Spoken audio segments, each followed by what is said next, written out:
Okay, getting into the topic of pre-planning. So my first question would be to you, Bill.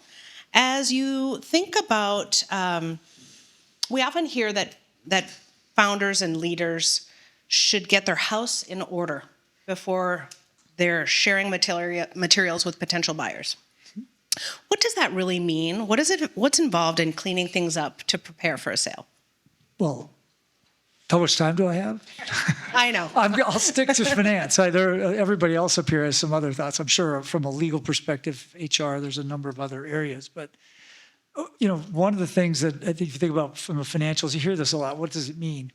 And I'm going to go deep into the weeds on you. How many people know what a chart of accounts is, right? A chart of accounts is how you organize all your financial data. It starts there. I've implemented them at big companies like General Mills where we didn't have something consistent. But buyers want to see consistency over time in how you record transactions. And that starts with how you put things through your transaction processing or the filter, which is your chart of accounts. Then it's all about following GAAP, right? You can't try to sell your business and be on a method of accounting other than GAAP because most acquirers have that as the way they account for things. So for example, we got involved with a company this summer that I'm not sure what their method of accounting was. It wasn't cash and it wasn't GAAP.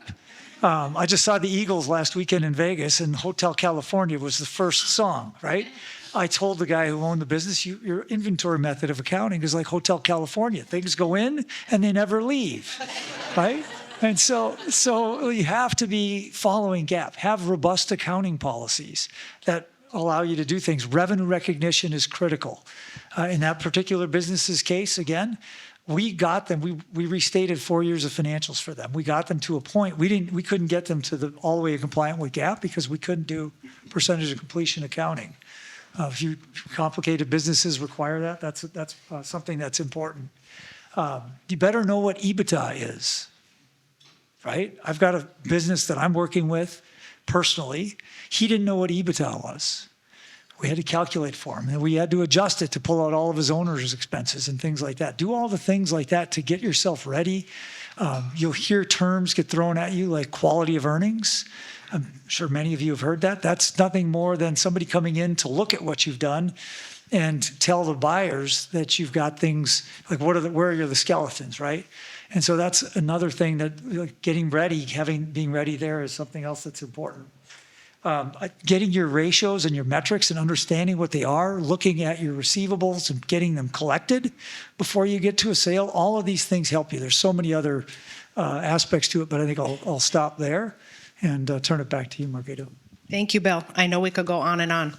So, Linda, I'd love to turn this next question to you. From your vantage point as an M&A lawyer, how early do most founders actually start thinking about company structure and legal readiness for a sale? And with that, when they don't plan ahead and define their goals in preparation for an exit, what are the main issues that end up limiting their options or negotiating leverage? So in terms of how early, in our experience, it's never soon enough, right? There's always more time, or they should have come to us sooner, right? So I think, John was saying in his introduction, ideally we really do like to see, companies, founders, engage legal counsel at least 1 to 2 years before they're going to actually do an exit, right? So sometimes small businesses, founders have a small solo, and this is not to solo attorney who's been helping them form their company and do some small contracting work. But it's really different, when you engage legal counsel who's experienced in deals and can help you navigate the diligence process. So I would put in terms of like readiness or where we see our clients fall kind of into 3 buckets. Those that really do come to us 1 to 2 years ahead of time, engage us and start working with us to really try to clean things up, really plan ahead, and look under the hood before somebody else does. And then there's the other group that, comes to us just before they're about to engage, their investment banker. And our first order of business is to to negotiate that investment banker engagement letter. And we can work with that too, but usually that's sort of, they're 6 months before, kicking off a process. So it's there's still enough time there for us to do some light legal diligence. And then there's those who come to us after they've already signed an LOI. And that's really painful because there's just, you've lost so much leverage at that point. And, sometimes founders don't think of lawyers as helping them negotiate the deal.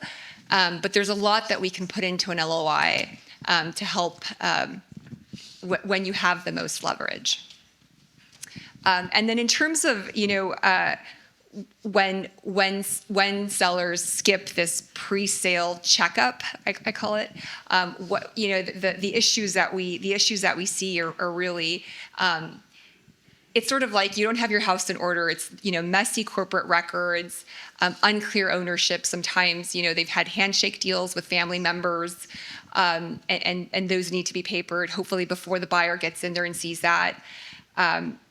Missing, confidentiality and IP assignments, things like that later, are going to give buyers heartburn. And just, regulatory and compliance issues that had we had time to kick the tires in advance, we would have identified and found creative solutions to not spook a buyer. Thank you, Linda.